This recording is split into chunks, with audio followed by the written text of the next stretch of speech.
All right, this is where we left off last time, talking about this broken example of like calculating a letter grade. So what is this function supposed to do? It takes some float, presumably a value between like 0 and 100, and it returns a string where the string will be like the letter grade for like the corresponding letter grade for that percent grade. All right? And we saw that it didn't work for some strange reason. If we hit run here, well, now it works because I fixed it by adding a whole bunch of this elifs. There. Apparently 95 will get you a D. So like, why was this again? Well, remember how we talked about how those if statements provided a variety of different ways to control the flow of your code. And one of them was that if-else thing. And with if-else, it wasn't a case of like carry on and maybe branch and do something else sometimes. It was a case of like, no, you need to make a decision to do one of two things. You're going to either do that or that. And it allows for like mutually exclusively running things. You can see in here we're using an else, but the problem is this else only applies to this previous if. So what happens is it goes, is 95 greater than 90? Yeah, so letter grade is A. Is 95 greater than 80? Yeah, oh, letter grade is now A. Is 95 greater than or equal to 70? Yeah, well, letter grade is now B. So we keep overwriting what the letter grade is, and we go all the way down, and then we get to this D. Is 95 greater than or equal to 50? Yeah. We ran this, we don't run this, right? So that's why it didn't become F, but that's what happened. That's why. Each of these ifs ran independently, and every time all of them ran, they were always true. There are a number of ways to fix this by utilizing the different strategies we can with the if statements. Some like this, maybe some like this, maybe some with returning early, maybe binding like the if statements a little bit better. We have a lot of options, and let's look at some of them.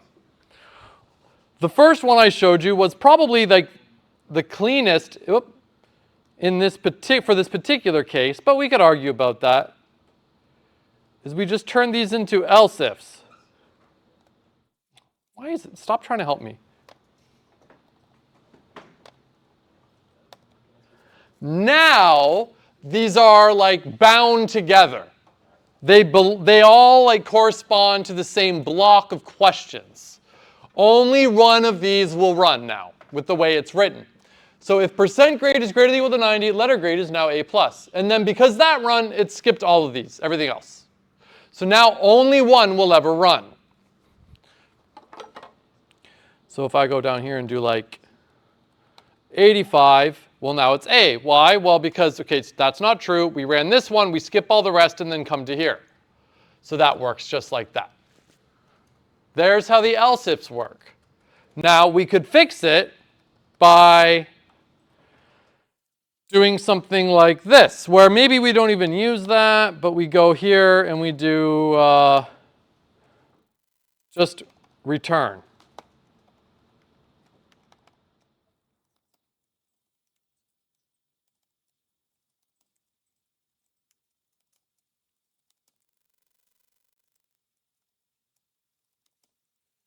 And then finally,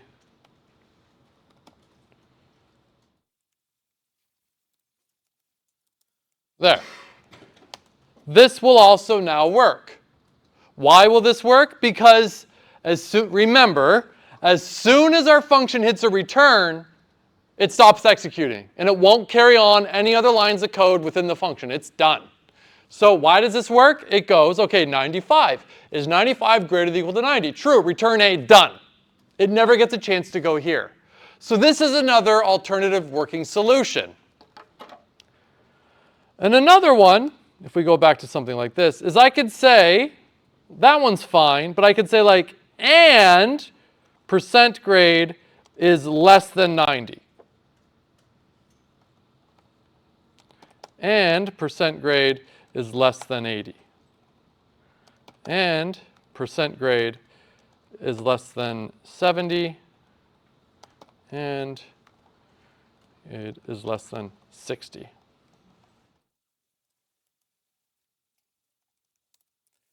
And this should, oh, no, it gave me an F. Why?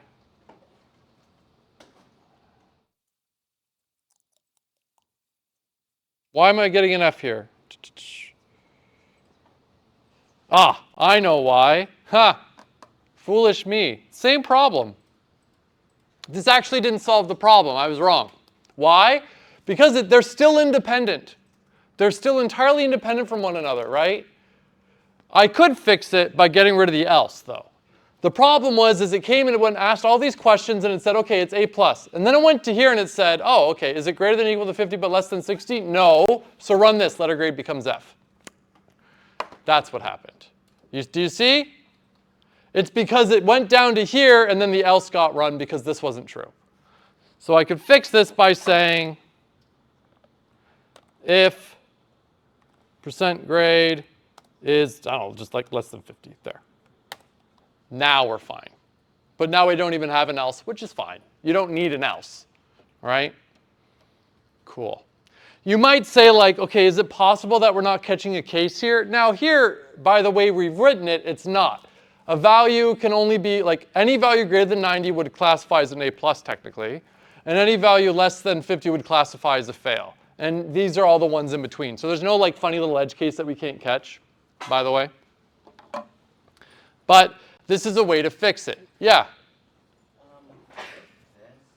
Pardon? With this, would you be able to have like a grade value that's greater than 100? I mean, in this case, yeah, you could. They did very well on the exam, right? Now, you could start to add like bounds checking for this, but I wouldn't worry about it for this. Yeah. Oh, and someone maybe they really blew it, right? They still fail, right? There you go. So why does this one work though? Well, think. 95 is greater than or equal to 90, it's A plus. Is 95 greater than or equal to 80 and less than 90? No. So that's not true, and so on and so on and so on and so on and so on, okay? So by adding this bounds, it works. By the way, here's a neat little Python thing. I don't particularly love it, but some people do. And this would be another example of syntactic sugar, where it's like they added some nice syntax that is like a more concise way of saying the same thing. What I mean is, I'm going to comment this line out and say, if 90 is, well here, I can do 80 is, there. You can actually do this. This will work. Right? See how I'm saying, okay, 80 is less or equal to percent grade, which is less or equal to 90. See? Right? And this is like common syntax you might see in like mathematics. But this is syntactic sugar, which just means it's fancy syntax that ultimately means, as far as the computer's concerned, it means this. It does like the and for you. It's just you didn't have to type it. So even though the syntax is a little different, when the computer actually runs the code, it's going like, okay, well, this is what I'm checking. It's nicer syntax that you might like to use, but functionally it means the same thing, but you might like it. People might say like, well, this is nicer readability. By all means, go for it. Some people, like I often see this on assignment 1. If you do this on assignment 1, yeah, awesome, cool. I'm happy, you're happy. All right, but typically, I kind of like it like this because I'm older, I don't know. Right? A little bit more explicitly this and this. This would be an example, by the way, this would be an example of some very like Python-y code. This is code that works in Python, but not a lot of other similar languages. Like, I don't know of any other similar languages that allow that for that type of syntax. So the reason I avoid Python-y syntax is because, like, if you have experience in another language, or we are going to shift to another language next semester, if you start to rely on the Python-y ones, you're going to be left going like, ugh, what's this new syntax where this is like the more standard, or sorry, like this commented out one is the more standard syntax, by the way. Any questions about that idea there? All right. Okay, yeah. So any questions in general about why this version was broken though? Because now's the time to ask.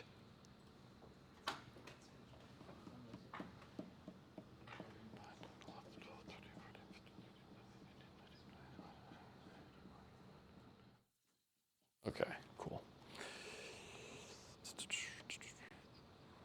All right, so here's a fixed version with else ifs, but like I said, there's a couple of options we have to fix it. Whichever one you like, go for it. Yeah? Is there not an industry standard there? Like, is there? It really is going to depend, and it comes down to also like what are you trying to convey? And this might sound like funny without concrete examples, that we can't really come up with really good concrete examples until maybe like a little later in the semester. But it really is, what do you want to convey? If you're the type of programmer that hates having multiple returns in there, or like maybe you're working on a team where their standard is no, only one return statement in any of your functions, then you're going to want something more like this, okay?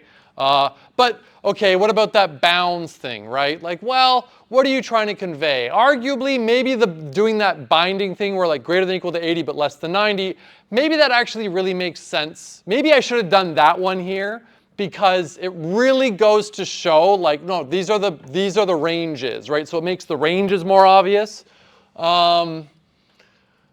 But like the else ifs are also nice too, because the else ifs are like, well, no, I look at this and go like, okay, only one of these is going to be true.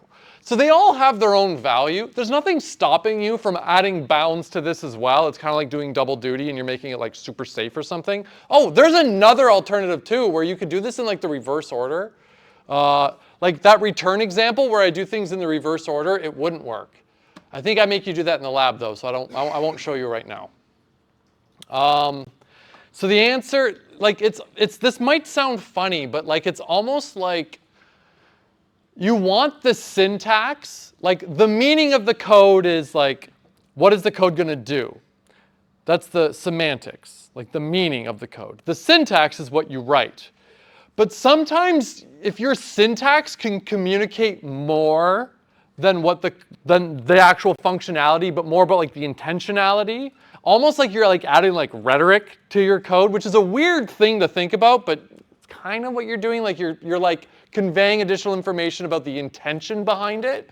Then try to do that. That's high quality code. But that's a skill you develop with experience. And then like it's a common joke among programmers that like one of the hardest problems in programming is naming your variables, right? Because like you'll sit there and be like, what should I call this? Like I did this morning. I'm like, should I call it like player move cooperate or player move like that? Or should I call it, like you just play these games of like, what's the best? And next thing you know, like you're wasting a lot of time on that. But are you really wasting time? Because it creates high quality code, right? So.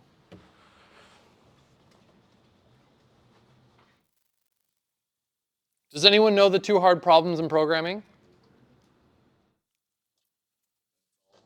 That it's all hard? Yeah. That is the Towers of Hanoi. That is a tricky one too, but that's not quite what I'm getting at. The two hard problems in programming, like the two hard repeating problems in programming are like naming your variables is one. The other one is caching. Caching is a very hard thing. If you don't know what that is, don't worry about it. It's outside the scope of the course. And the third one is off by one errors, which is of course a joke because off by one errors are a big error, and 2 and 3, it's off by 1. This is hilarious. Trust me, this is a really good joke. You just, you know. Yeah? I can't hear you.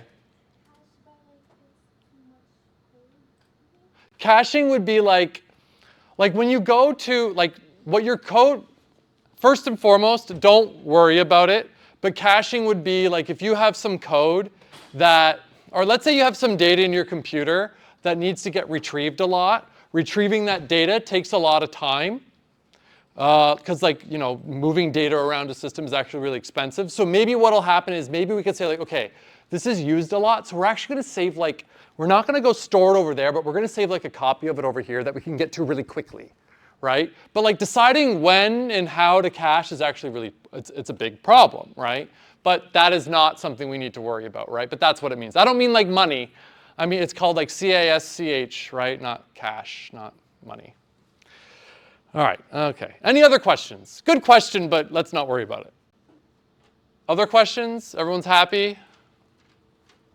Now, you can nest conditions, and you can use compounding conditions, and when you should use one over the other really depends on well, what are you trying to convey? So for example, let's say we want to find the quadrant with nested ifs, quadrant, remember in grade 9 math, it's quadrant 1, 2, 3, 4, right? On your Euclidean space, right? If they're both positive, if x and y are positive, you're in quadrant 1. So think about it. If x is greater than 0, go into this. If y is greater than 0, print that. Else, okay, whatever, skip, right? Do you see how that would work? If x is greater than 0, no, okay, it must be less than. Okay, cool, right, yeah, right? This obviously ignores the origin, which is kind of a funny edge case, but let's not worry about that. But do you see how that works? Right? Cool. Now we could get the exact same functionality with this code by compounding things. X is greater than y and y, or x is greater than 0 and y is greater than 0, first quadrant, and so on. Do you see? It would ultimately achieve the same thing. I mean, by nesting, in order for this code to be run, this needs to be true, and this needs to be true. This is implicitly doing and, right? But we're doing it with nesting, which is entirely fine. Why would you choose one over the other? It all comes down to okay, the design of your code and the problem you're solving and what makes sense for that problem. For a problem like finding the quadrant, I would say it really doesn't matter. Flip a coin, whatever one you prefer, doesn't matter, okay?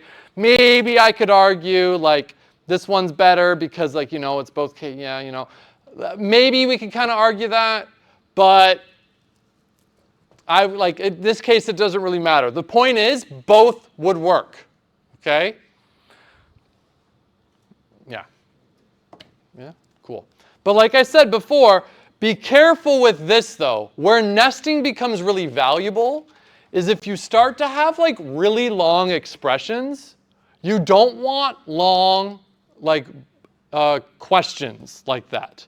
So it might be helpful to break those questions up into parts, and maybe you nest some and maybe you combine some in another way. So that flexibility allows you to just improve the readability of your code, for example. Does that make sense? Yeah.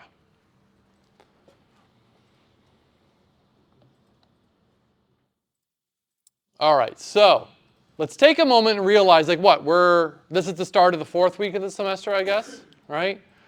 So we're done 3 weeks. We're a quarter of the way through the semester. Let's take a moment and realize how much we've actually learned. Because by the way, you've learned quite a bit. We've learned, okay, we did our hello world. We learned about values, types, variables, prints, inputs, your input-output, functions, booleans, logic, if-else. We've learned quite a bit. We've still got a long ways to go, but we have learned quite a bit. How many of you, though, kind of feel like any of these topics independently, you're yeah, it makes perfect sense. But as soon as you're given a problem to solve, you're left kind of going I don't know, right? I don't know, right? That's normal. The only way you're going to work past that, though, is practice. There's nothing else I can tell you other than practice. That's it. If you're left going, if you come to me after the test saying, all of the, if you told me to write a function, I could do it, right? But as soon as you tell me to do this, it's just too much, right? My answer to you is you need more practice. And I know how annoying that is, but that's literally it. That is it. That's the answer. The good news is it's a simple answer. The bad news is you got to do it. So it's all about practice. And this goes to the concept I brought up earlier in the semester where it was okay, who knows how to use a hammer, how to use a saw, how to use a screwdriver? Who knows how to use all those tools to build a house? Entirely different question, right? Everyone knows how to use a screwdriver, but no one knows how to build a house, okay? So there we've got a bit of a disconnect. It's about getting the experience. Like, it's great that you know how a hammer works, but you got to know how to use it to solve the problem.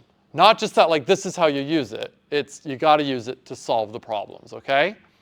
And that's the experience you need. Sitting down and writing a bunch of if statements isn't really going to do it. Sitting down and solving problems that require you to use if statements, that's how you're going to do it.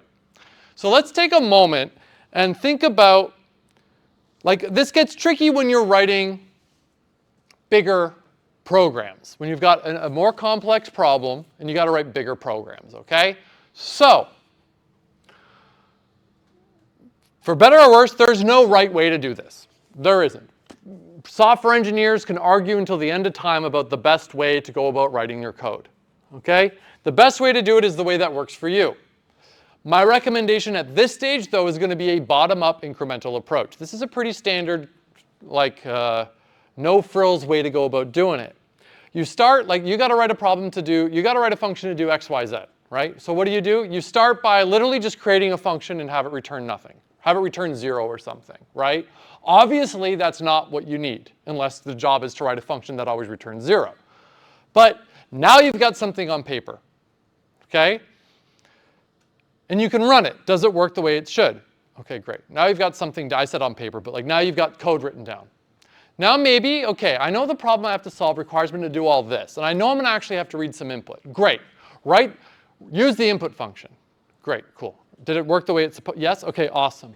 Like one thing at a time, literally. That's not a cheesy strategy. Like, that is just a good strategy for writing code. One at a time. If you are always looking at the problems you need to solve as this like nebulous problem to solve, you're never going to solve it. You have to, the trick is you look at the problem and be like, what are the smaller problems in here that I can solve? And then you do that, and next thing you know, you've solved the whole problem. Because like the problem is like the sum of its, like the solution to the problem is the sum of the solution to the subproblems. So this incremental strategy is great because a lot of problem solving we're doing is just, you're going to be doing it incrementally anyways. And it helps make sure everything's working along the way. The best part of like debug, like the worst thing you could do is write a whole function and then hit run and it be wrong. You want to write a few lines of code, hit run, did it behave correctly? Add a line or two more, hit run, did it behave correctly? And so on and so on and so on. Test as you go. Never write anything just in one shot. So let's say, for example, I want you, yeah, okay, before I jump to it. Okay, so yeah, here we solve a bigger problem than we are used to, but we're going to follow the incremental approach. We're going to take it to another extreme. Instead of just writing a few lines of code, we will make each part a function we can test easily regardless of how simple it seems. This is not a bad thing. If you have a function call that's effectively one line of code, that might be great. Because if that one line of code kind of like creates an abstract piece of functionality that's important for what you're doing, that's awesome. You might say, that's wasting space. I could just type like a plus, like c equals a plus b, but you tell me to go write a function that takes two parameters, that returns the sum of those two things. That's a lot of extra work for a plus b. Yeah, you might be right. But if that thing is like a logical, like functional unit, no matter how small it is, if I can name this functional unit, that would be great, right? And you're going to see an example of this because we're going to write that, like, let me come back to that in 1 second. All right, here, let's pretend we need to write a program for a car rental place. They want a program that can calculate how much a customer is going to be charged based on their rental agreement, age, how far they drove, how long they had the car, and how long they had the car, okay? So this is going to require us to get some information. We're going to need to get the customer's age, rental agreement classification code. I guess there's two different types of classifications. Number of days rented, starting odometer reading, ending odometer reading. If the classification code is B, they're charged $20 a day plus 30 cents for every kilometer driven. If it's classification D, it's 50 bucks a day plus 30 cents for every kilometer driven above a 100 kilometer a day average allowance. Okay. And then all renters under the age of 25 are charged an additional $10 a day for insurance purposes. I don't know. So let's say that's the problem. And we want to write code that can solve that. Now, when I said a moment ago when I was saying, like, I don't care how simple something is, if you have a simple line of code that does something that's like a nice, good, clean functional unit, then you're in good shape to make that a function. For example, I could, like, if I know the ending odometer and the starting odometer reading of a car, I could tell you the difference pretty easily by just calculating the difference, right? But I could make that a function that says, like, calculate distance traveled, and it takes the two values, right? All that's going to be is returning the difference of the two values passed to it. It's simple. It's like, it's nothing crazy, right? But by naming that functionality, like calculate distance, you've kind of like given it like this nice abstract functionality. You could call that function, someone looks at the function, it says calculate distance, they know exactly what it does, and it helps you kind of like take a step back and be like, yeah, okay, that's what I'm doing. I'm calculating the distance. I realize calculating the difference is doing the subtraction. I realize that. But what am I doing? I'm calculating the distance. Do you see what I mean? How we've created that layer of abstraction. Okay? Is it clear? Or does it feel like I'm kind of like, what am I actually doing? What does the code do? It calculates the difference. But why am I doing it? I want to calculate the distance, right? So that separation, it's the same thing, but it adds like, okay, there's clear functionality I can write. That's what I mean. I'm going to show you a working implementation, by the way. We're going to work through an implementation of this together. I don't want you to think that that is the right way to do it. If you were to do it and you did it differently, that's fine. If it's right, it's right. Is my way better than yours? Maybe, maybe not. The way I'm going to do it isn't even like the way I would really do it. I was just doing it this way for demonstration purposes. The point is, I'm showing you an implementation. Don't think that this is the implementation. There's literally an infinite number of correct implementations, okay? So don't get too bogged down by that. If you have questions, ask questions. If you're like, I wouldn't do it that way, hey, could we do it this way? Chances are the answer is yes, but we could talk about it. That's what I want to happen right now, okay? You understand? Okay. So let's make sure, first of all, let's make sure we understand the problem. First, look, we know how to get this data. That's easy, okay? If the classification is code B, it's going to be $20 a day plus 30 cents for every kilometer driven. That's really not too bad. Okay, how can I take $20 a day? Well, it's $20 per day. And they're going to tell me how many, I'm going to get how many days, so that's easy to calculate. And then I need to do 30 cents for every kilometer driven. So I need to know the difference plus the 30 cents. Add it together, I'm all set. Right? That's not too bad. Now this one's kind of funny. It's $50 a day, but 30 cents for every kilometer driven above the 100 kilometer a day average allowance. So what's going on here? Well, what this would mean, I suppose, is like if I drove, like let's say I rented it for 10 days, and I drove an average of like 80 kilometers a day, I have no additional charge. But if I drove an average of like 101 a day, I would have a 30 cents charge. That's what I want to get here. That's the functionality, okay? And then, yeah, that last thing is, okay, and if they're over 25, add to the total value an additional $10 a day. Okay, that's just a little check that we would add on to whatever value was calculated. Okay, cool.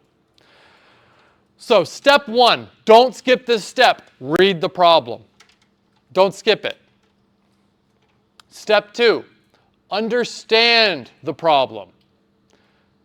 And I don't want to understate this. This is a big part of anything you do as a programmer. People will come to my office and be like, I don't understand what you're asking.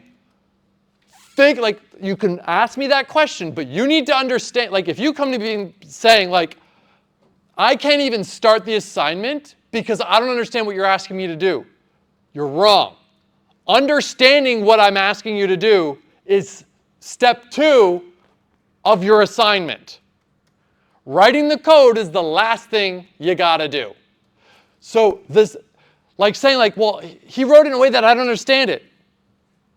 You gotta understand it. Figure it out. That's part of the assignment, okay? Is that clear? Okay. I know it sounds fun. No, that's it. look, if you're really stuck on something, yeah, by all means, come to office hours, right? But I'm gonna like work you through what I mean so you can like figure out what I'm asking. That's the goal, all right?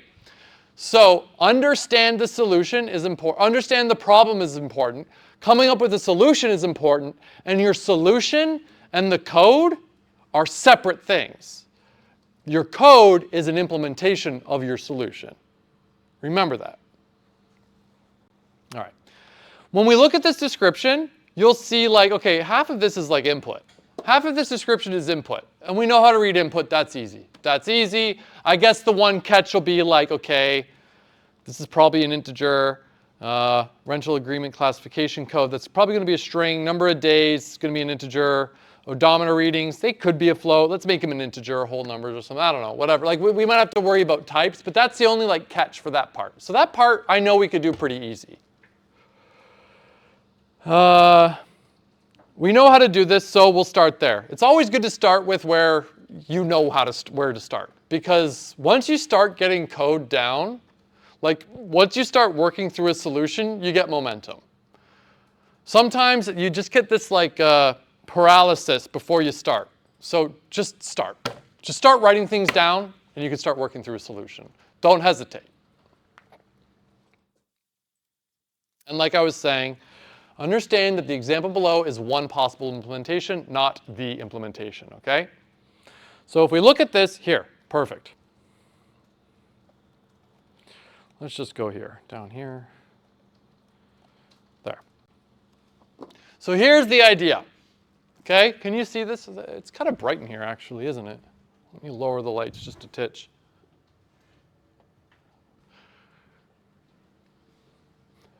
I want to read all this input. I want to magically calculate the total charge. I don't know what it is, but I want to calculate it. Then I want to print out like, okay, the total charge is whatever, right? So here, we could do, like, let's test it, right? I actually wrote several lines of code, but let's test it. Age is 45. Classification code is B. Number of days is 3, 0, and 1. And the total charge is 0. Did this code, like, is this correct? No, in the sense that it didn't solve the problem, obviously.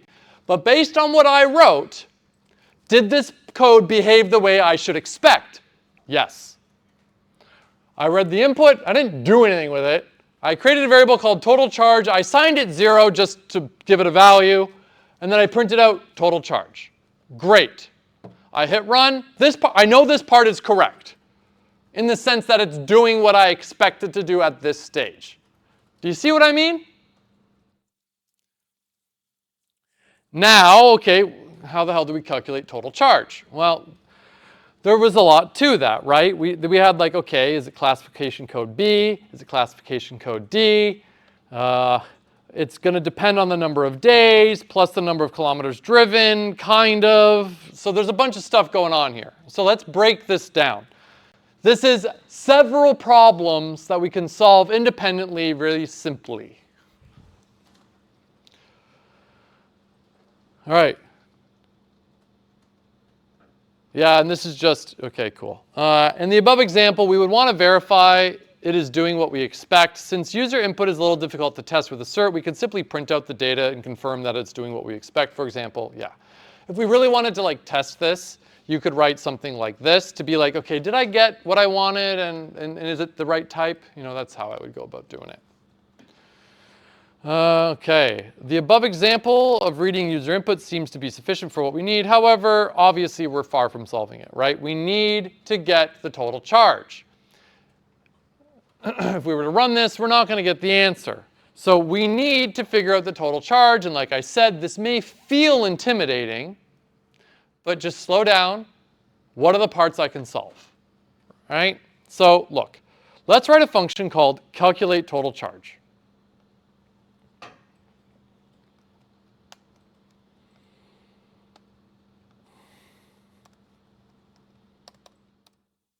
Cool. All right, cool. And I'm just going to make, I've kind of jumped some steps, but let's think about it. Okay, look. Total charge, well, it's going to start at 0. I'm going to need to know how many kilometers I drove. I'm going to calculate the average number of kilometers, and then I'm going to check, okay, is it rental code B? I have to do something. If it's rental code D, I'm going to do something else. Let's assume it's B or D. There's no other options, okay?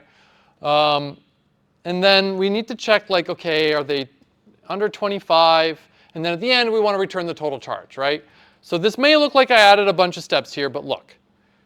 These are all, like, what this has done is, like, okay, I know that before anything, let's assume the charge is $0, and we'll add to it. I can calculate, like, I know I need to know the total number of kilometers traveled, right? I might need to know the average number of kilometers traveled per day. That's only really needed for D, but let's just calculate it anyways. I can do that, right? If I know the total kilometers traveled, I can calculate the average kilometers traveled pretty easily, right? Just divide it by the number of days. I can check their rental agreement codes just with if statements, right? And then finally, we need like an if statement to check if they're under 25. See how like I've set this up in a way where I break down the problem into some small parts that I can solve pretty easily. Or at least I can start to solve easily. These parts, there's still a lot going on here, but let's go to the things I can solve.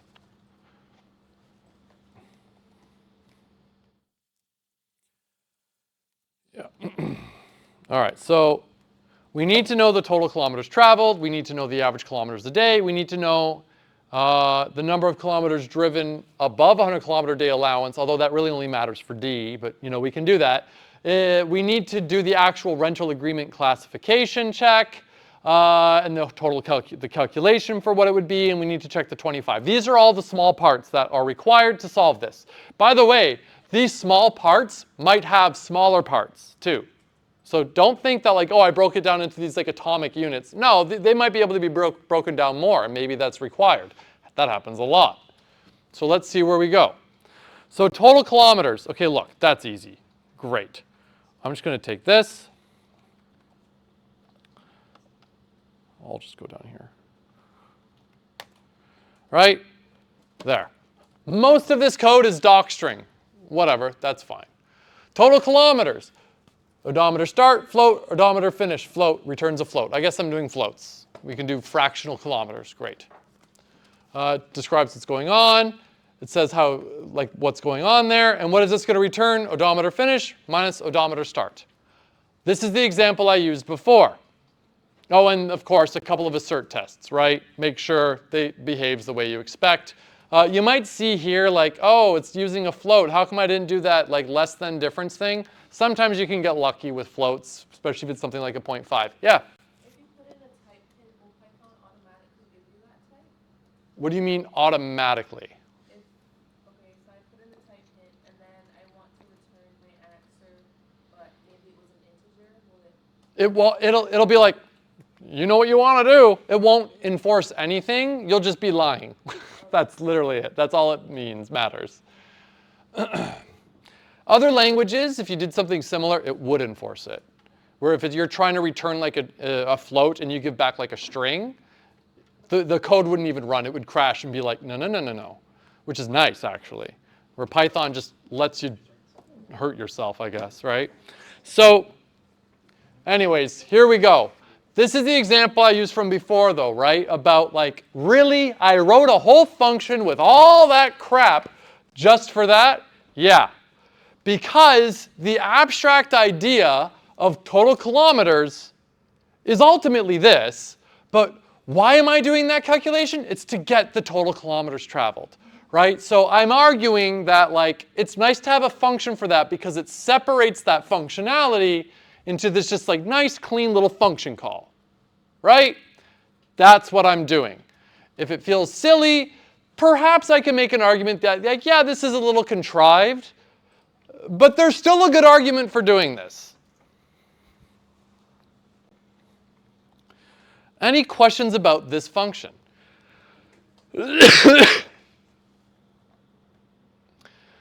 Yeah, okay, yeah. You may be thinking this is overkill. Maybe you're right, but it's also straightforward, and it's easy to confirm correctness, which is nice. It's nice to confirm correctness of your little functional units. And it really facilitates this incremental approach. But yeah, And odometer finish minus odometer start is by no means difficult to understand, but if you see the line of code that calls a function called total kilometers, you probably know that that's going to give you total kilometers, right? The intentionality should be even clearer. So now we can calculate the total number of, or the average kilometers a day. And this one's kind of an interesting one. Because, well, again, it's simple, right? Tell me the average kilometers per day. Uh-oh, I broke this door. Let's put that there and we can fix it later. Again, what is it? It's simple arithmetic here. It really is just simple arithmetic where we're just doing numbers divided by days. It's an average, right? Nothing crazy. But again, in the same way as the other one where all it did was calculate the difference, right here, it's a function call. Oh, what does this do? It gives me the average kilometers a day, right? Like it creates it like this functional unit. I get that it's so simple, but it's still this nice functional unit. And a bunch of tests that are great. Do you see what I mean? Now, you might say, and this isn't it, I'm about to point out something that is perhaps arguably a little advanced of a concept for right now, but I'm going to bring it up anyways because you might find it interesting. You could look at this and say number of kilometers. Okay, yeah, okay, great. But you could also say like, well, could I have passed it the odometer values instead, and then have this function call total number of kilometers? Do you see what I mean? Let me show you what I mean. So the way I would have to use the function as it stands, well here, let me just copy and paste it, and then I can be more clear.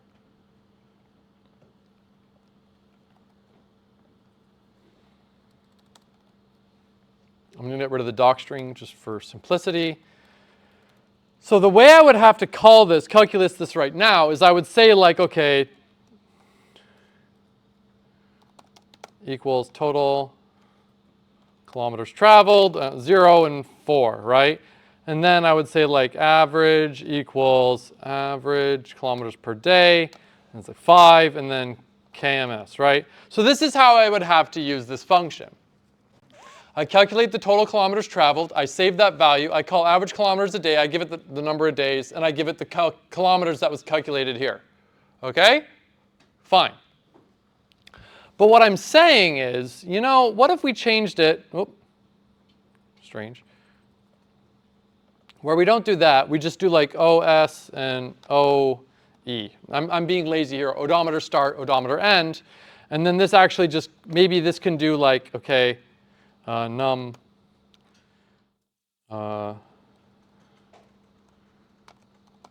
equals total kilometers traveled, and I had to do like OS, nope. Right, do you see, like we could do it this way where maybe actually I just give this function the odometer values, and then we can call the other function from within this one to do the bigger calculation. You could be like, well, could we do it like that? Absolutely. You absolutely could. There's nothing wrong with doing it this way.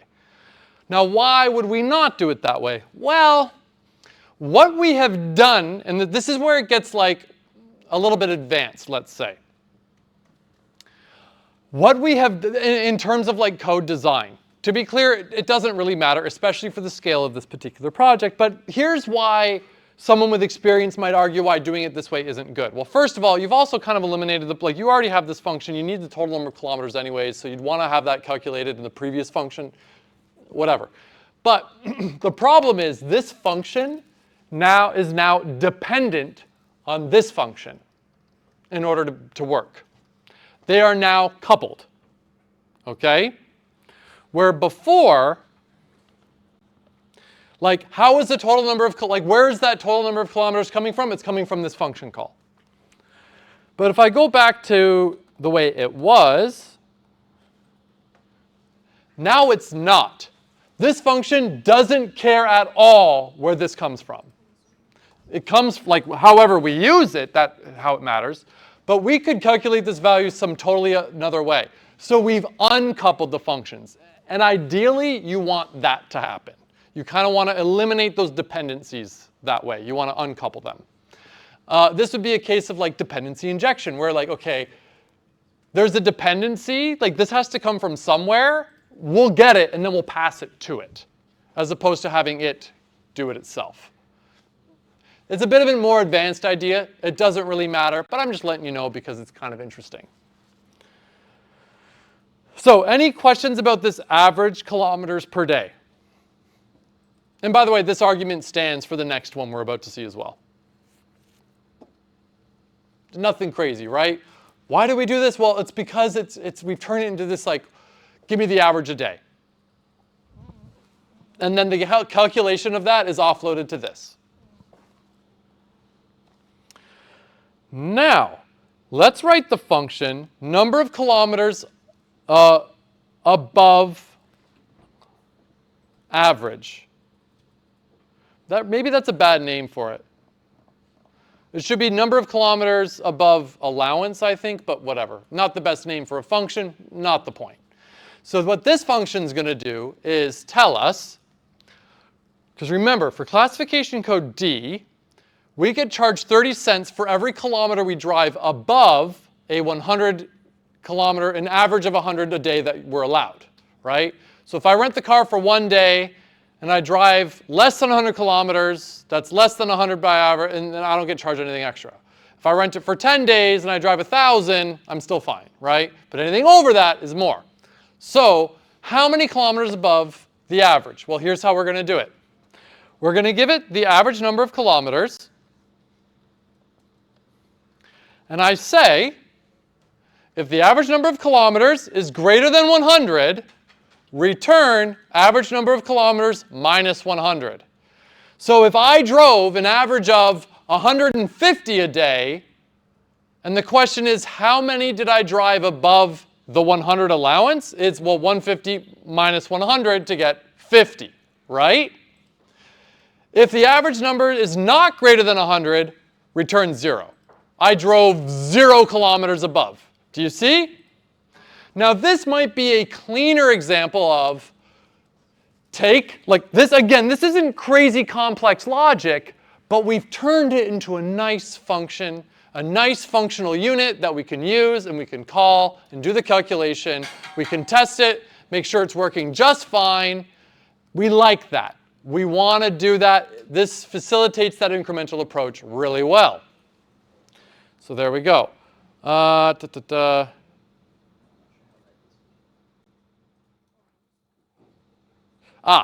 by the way, and I have this as a note here, I'm not going to change it.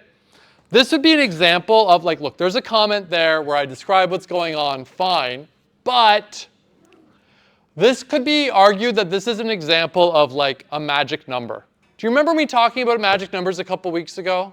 Where like, if you've got a value, someone who's never seen this program before, who has no idea what this program is doing, would see average number of kilometers greater than 100, return average numbers minus 100. They'd look at that and be like, what's the 100? Like, I get what it's calculating, but why 100? What is the significance of 100? So I could argue that maybe I should have had a constant at the top of my code called average daily limit. Set it to 100, and then this code would be much more readable. It would say if average number of kilometers is greater than average daily limit, I know exactly what the 100 is. It gives me context. It helps explain what's going on. So that would be a good use of a constant in this particular case, which is neat. Yeah. So now it's just a matter of putting those things together. Total charge, total kilometers is total kilometers traveled, average number of kilometers, calculate that. Now we just do, you know what, we'll pick up here on Friday because now I'm just rushing. Do we have any questions though before we wrap up? Everyone's happy? Wonderful. Okay, I'll catch you all later.